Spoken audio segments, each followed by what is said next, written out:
Marvel's What If is one of the trippiest, craziest, weirdest things to ever happen in the Marvel Cinematic Universe. And it was very well received by both diehard and casual MCU fans, but it wasn't without controversy.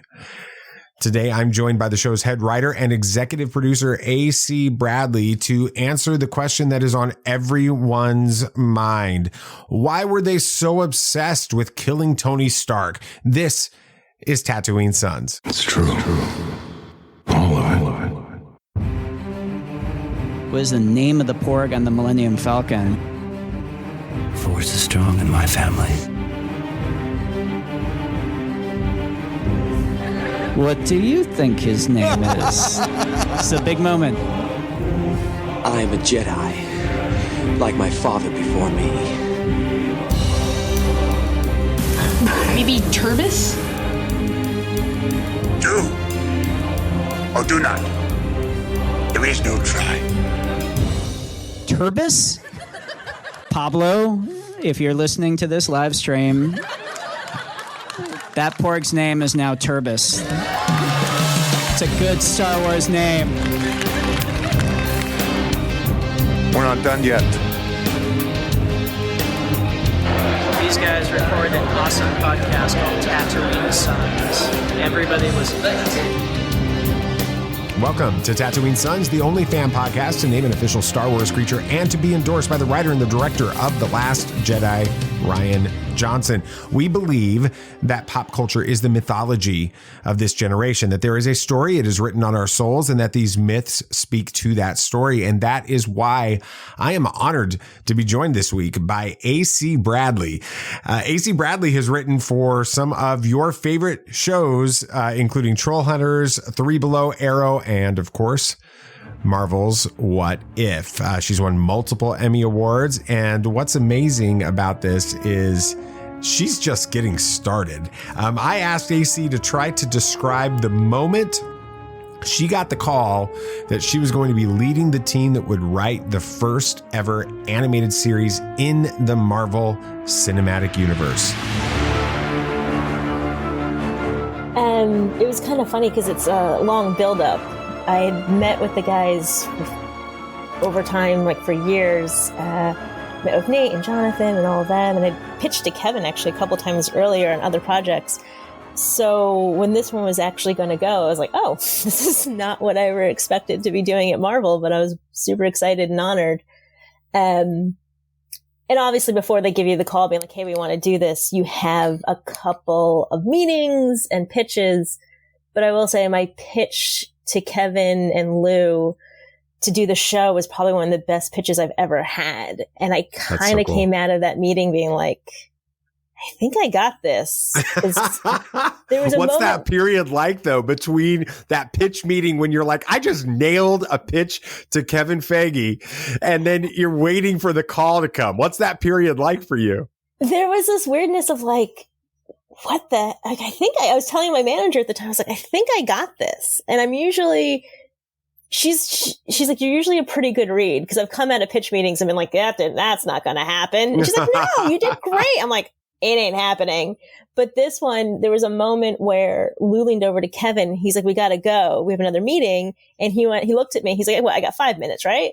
And they went, yeah. Lou went, yeah. And then he looked at me and he went, can you give me one more story in 5 minutes? Oh, wow. And I went, yeah.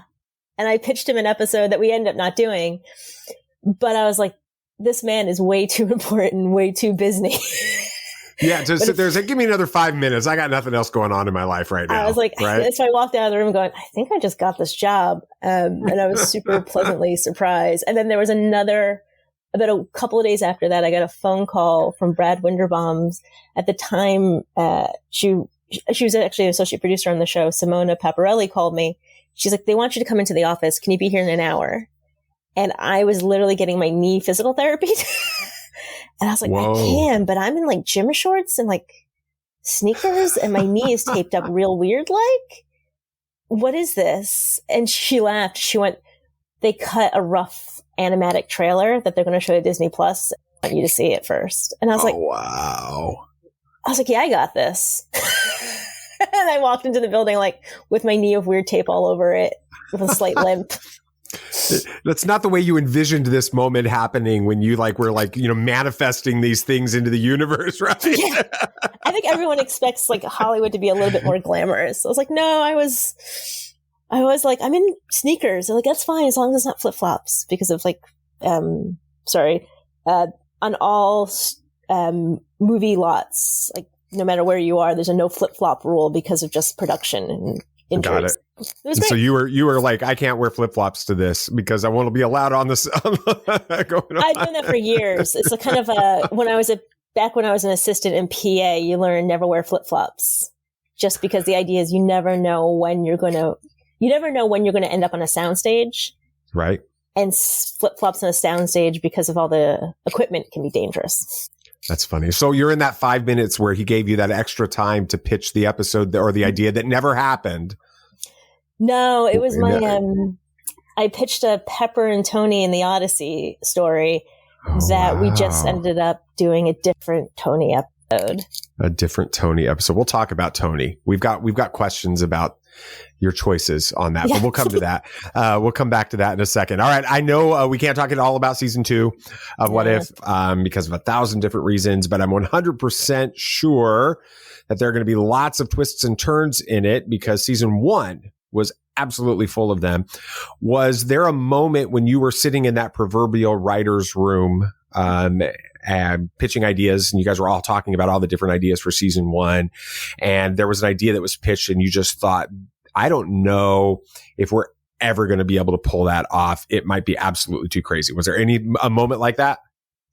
There is an episode coming up in season 2, which was like, whoa, that is a very different episode for Marvel, and I'm very excited to see it. I can't say anything else. No, I know. I will say that I'm also very proud. It's written by Ryan Little, who had started off as on season 1 as our writing assistant / secret extra staff writer, and this is going to be, I think, his first credit. So wow. I'm super proud of that episode, just because he wrote it and he's now become a very good friend. There were a couple ones, like you always have those joke pitches, like, can we do Dinosaur Avengers? And it's like, no, it's not. It's too silly. You always get those end of the day pitches. You're like, hear me out. Should we try this? It's like, no. And every once in a while, you'll start trying to pitch an episode, like you're just kind of coming up with an idea. And then you go, oh, wait a minute, that's one of the movies. Okay, not doing that. So was there a moment when you guys were having those conversations where an idea came up from season 1, where it was just like everybody sort of leaned in a little bit more? We're like, okay, now that one's really cool and interesting. Like you were having everybody started to get a little bit more excited about that. What was that one? Probably it was the T'Challa episode. That was an early one we came up with. So there's an artist, a graphic designer named 100. I think her business name is 100 Soft. And she had done this poster, which features like little miniature emoji heads of all the Marvel characters. And one of the IT guys, Chris, had it in his office. We basically stole it. And we had it. And we used to basically go through every single character. And then we had a timeline up. We had a bunch of resources. But at one point we were looking at it. And there was a moment where we're like, how old was Peter Quill? And how old would any of the other Marvel characters have been at the same time? Like, was anyone else close to his age? And there was a moment like, well, T'Challa would have been about 9 or 10 years old back then. And there's just, you could feel there you go. I was like, this is funny. And I was like, and I think that I immediately went, I was like, we have to have the line, all humans look the same. Right. I was like, that has to be in it. And it was just this, okay, there's something there. So that was one of the first times we were like, there's a story here. I'm trying to think of another episode. The zombies one actually came from me at the 11th hour. We had typed up all these ideas, and it had gotten to the point that we'd on this document, we had 28 great ideas. I was like, or 27. And we're like, if we can get to 30, it just looks better. And I threw in That's zombies. Slightly OCD part of you that makes you successful, right? It's just like, it would look a little better at 30. I was like, we can cut it down to 25, but why lose a couple of gems? I was like, frick. So there's a couple of episodes I threw in, like, I was just like, what if we do this? And one was a zombies episode. I was like, Walking Dead is somewhat popular. And also knowing Robert Kirkland had done the famous zombies run, and we put it on the list. And even our EP, Brad, was like, I don't know if Kevin's going to go for that one, but you never know. Keep it on the list. And Kevin surprised us. He went, yeah, that's what we're doing. He's like, that's such a cult hit, and the fans would love it so much. We're doing zombies. I'm sitting there going, all we have is literally the 2 sentences I wrote into this document. I was like, they're zombies. No idea what happens next. That's crazy. We'll talk more about Doctor Strange. That zombie stuff, it seems to be becoming more and more important. And I know that you don't have anything to do with Doctor Strange in the Multiverse of Madness, but there's some zombie stuff happening in that. So we may come back to that in a minute. But before we do that, I've got to ask this question, because everyone who knows Tatooine Sons knows that my Iron Man is my oldest son, Sam's absolutely favorite MCU character. It was his inspiration. Seeing the original Iron Man, he walks out and he says, I want to put stuff in space, Dad. And now he's a junior studying aerospace engineering. And so Iron Man and Tony Stark are his dude. But during season 1, he wasn't all that happy with all of you involved in writing this season, because I've got to ask, if he was here right now, he'd ask it himself. What's your problem with Tony Stark? Okay. Me and Sam probably have a lot more in common. I saw Iron Man back when I was in my early 20s. I had gone to USC Film School, and I was very young in my program. I was one of the youngest. I was actually the youngest in my program. And at the time, they were very encouraging me to write these indie scripts, like these, and apply to Sundance Labs. And I was doing that, and I was writing these indie scripts. And being a young female writer, you're especially kind of pushed toward, like, especially back then, rom-coms. Okay. Why don't you write rom-coms? And I'm like, I don't really know how to write a rom-com. And then I was an assistant in the industry. So that means you're working like 60 hours a week. And I had went out on a Friday night with, at the time, my best friend, Andy. And this is not a great story for me. So we had a few drinks. I would leave my car parked at my boss's office. Like, I would just leave the car at the office and then go for drinks with her. Then end up back at my boss's office, sleep on his couch for a couple of hours, drive home.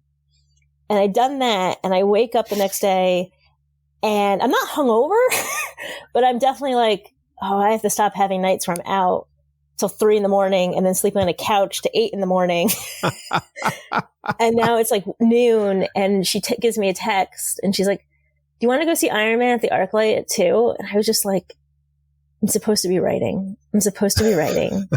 Yeah, I'll see you at 2.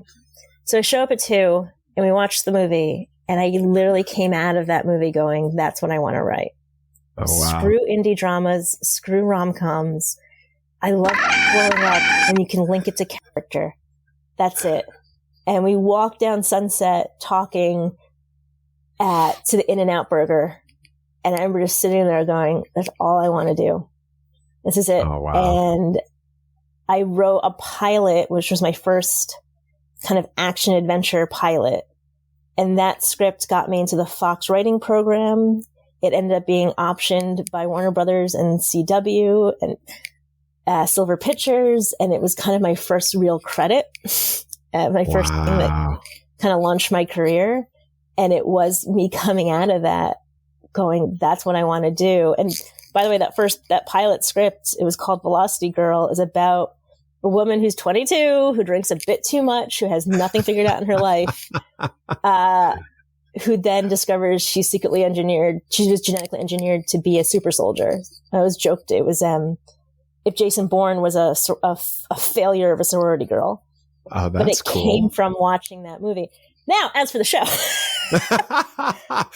So basically you're saying that your entire career is built off of making bad life choices in your 20s. know bad, but definitely dubious ones. Some questionable moments, right? Oh yeah, there's some good stories from those days. Some great stories, which is common because that's Hollywood, right? That's everybody in Hollywood's got those. So yeah, I think it's everyone who's young. You don't realize in your 20s that like you're waiting for your real life to begin, and it's like, no, these are going to be some of the best days of your life. Being absolutely broke, right, and hanging out with your friends and sleeping on your boss's couch because you have to live in like the area because that's where the rent is low, and it's all that. So as far as Tony Stark and Iron Man. The missing episode, as the lovely people on Twitter have dubbed it, features Tony. Features Iron Man. There was a Lego set floating around, which will tell you more about that episode. So there is a Tony-centric episode. Due to the pandemic, we had some issues with the animation houses. Everyone had issues. And so the animation for that episode, and keep in mind it takes about 12 to 14 months to animate an episode, was going to be a little longer. And it left Marvel with two choices, which was push the entire season, which felt no one really wanted to do. No, that would have been terrible. Push that episode to season 2. Wow. So you guys all do love Tony Stark, but what was it like when you guys were like, when these episodes came out and you started realizing, did you guys think ahead of time that, wait, we killed him in this episode and now we're killing him in this episode and we killed him in the episode before that. And all of a sudden he's dying in every episode. Did you guys like realize that ahead of time? Or was it just as the episodes were coming out and fans were reacting that you guys realized, wait a second, he is dying in every episode that we're in? I hadn't realized that because the decision to push that episode only came a couple of weeks before or a couple of months before we dropped. I was worried. I had noticed in the writer's room, I was like, we kill the Hulk a lot. Nobody cares. I was like, should someone send Bruce, poor Mark Ruffalo a text saying, sorry, we kill you in horrific ways. And he blows up, all this. Yeah. We're not too sure if he survives zombies, but damn, that's not a great final shot for the man.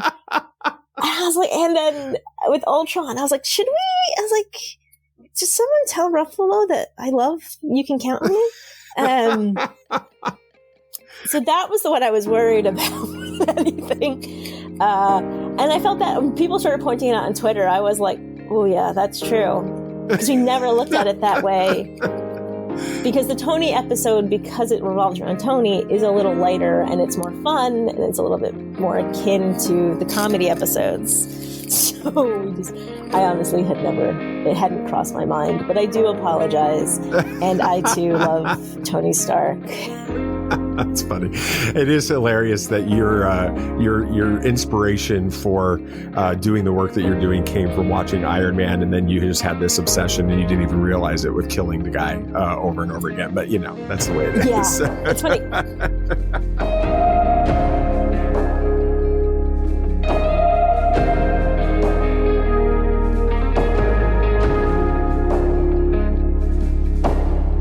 It's funny to think about how the decision to scrap a single episode of season 1 of What If resulted in a fan reaction to the rest of the episodes that no one could have anticipated. It's almost as if life is imitating art. One choice changed the entire timeline.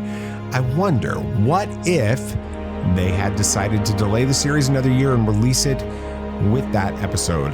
We'll never know. We'll get back to our conversation with AC Bradley in just a minute, but before we do that, here is your chance to change your story by joining the fellowship that we've initiated around the Hero's Journal. We've begun a quest to better ourselves and our lives through this amazing tool that uses the power of stories and scientifically proven productivity techniques to help fans like us take control of the story that we tell ourselves. So remember this, changing our story takes small changes over a period of time. It's not about giant moments of inspiration. It's about small, consistent actions. And the Hero's Journal provides a fun and powerful way of taking those steps. And you can join our fellowship for free. Just head over to theheroesjournal.co/pages/Tatooine Sons to download a digital version of the first act of the Hero's Journal and begin your quest today. AC Bradley hasn't been involved in the production of Doctor Strange in the Multiverse of Madness in any way. So I want to be clear about that. She doesn't have any idea what the story is or anything about the characters. but it's hard for an MCU fan to watch that trailer and not think that the writers of the film didn't take at least some inspiration from the ideas in season 1 of What If. The question that inspired that trippy and dark Doctor Strange episode was, what if Doctor Strange lost his heart instead of his hands? I asked AC, what's the thought process that she and her amazing team of writers went through in coming up with these scenarios?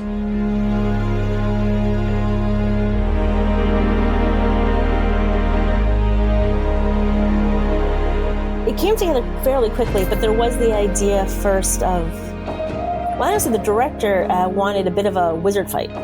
He wanted his Harry Potter wizard fight.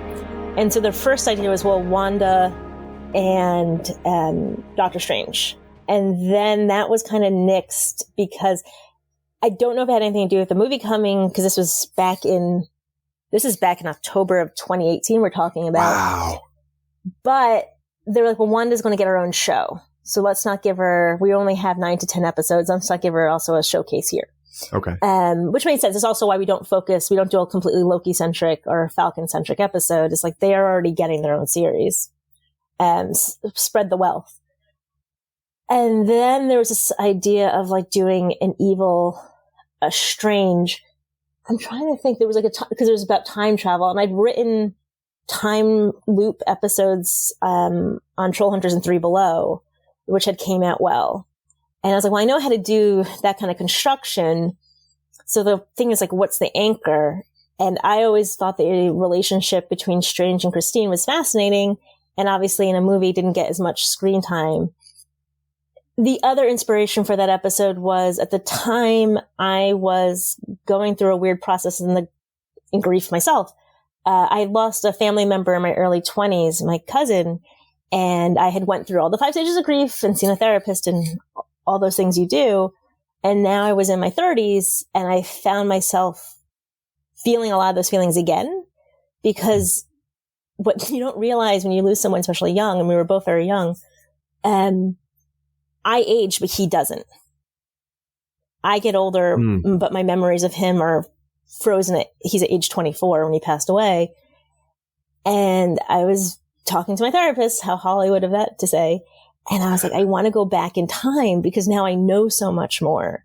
I know I have resources. I can do so much. At the time when he passed away, I was 20 and I was a kid myself. And she went, that's normal.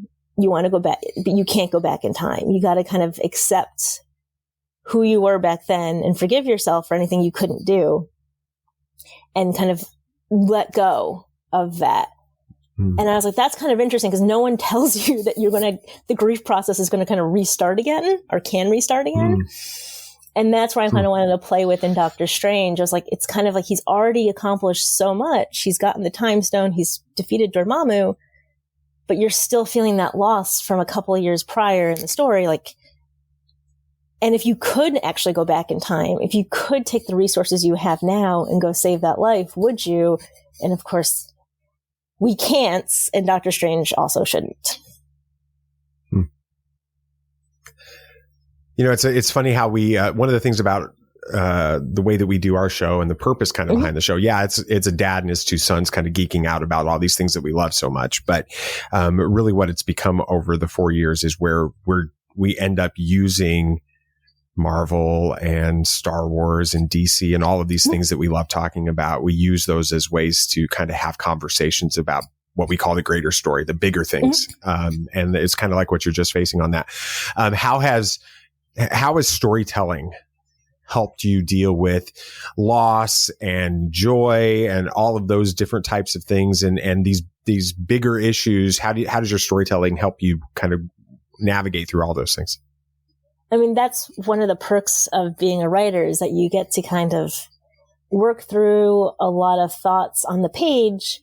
And oftentimes, actually, stories are reflections of what you've already kind of been through.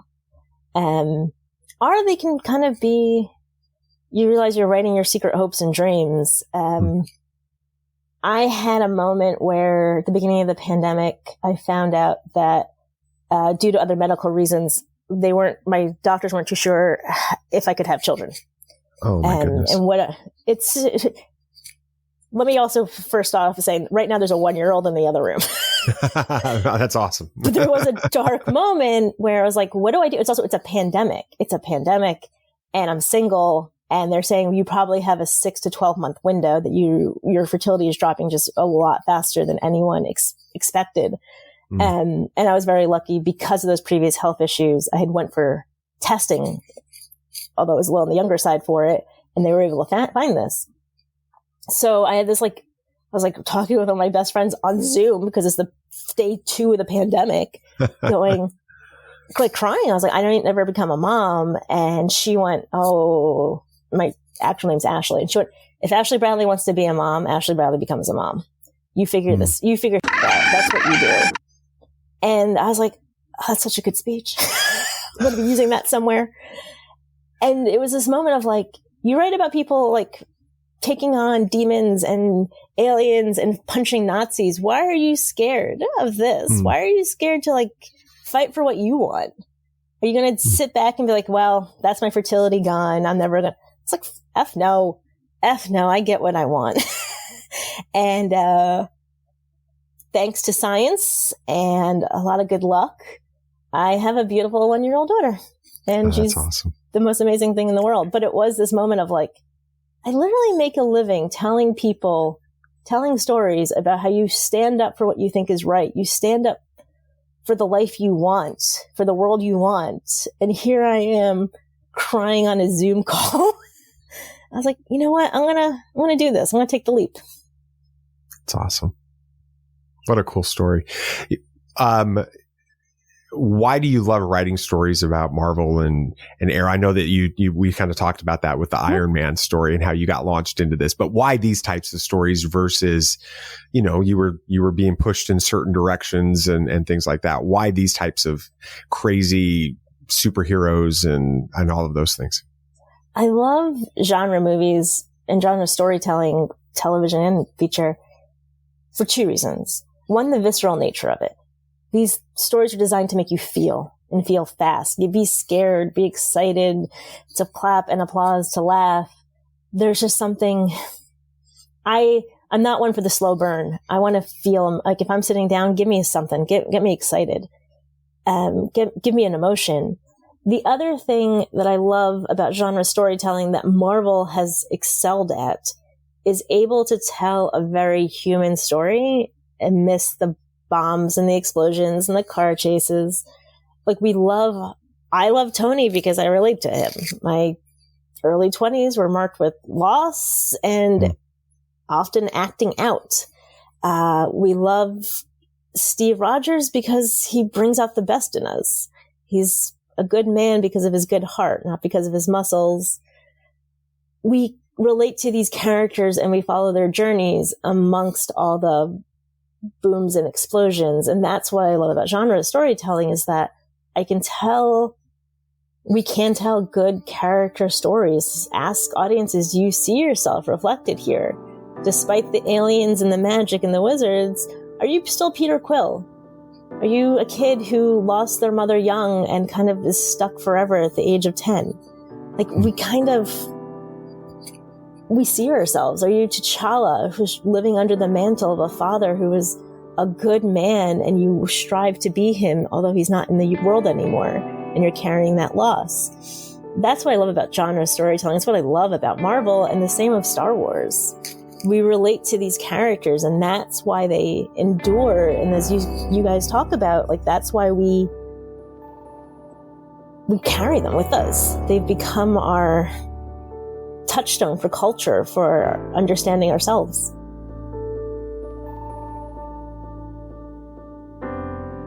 I love how AC talks about the way that these stories are so important.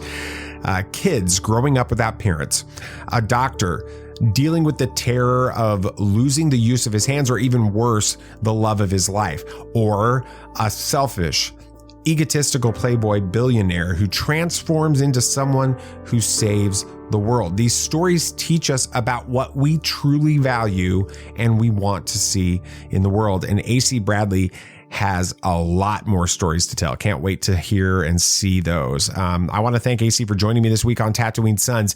Please check out all of the series that she's been a part of, including Trollhunters and Three Below. And from what she said about season 2, I think there are some even more shocking stories coming at the end of this year.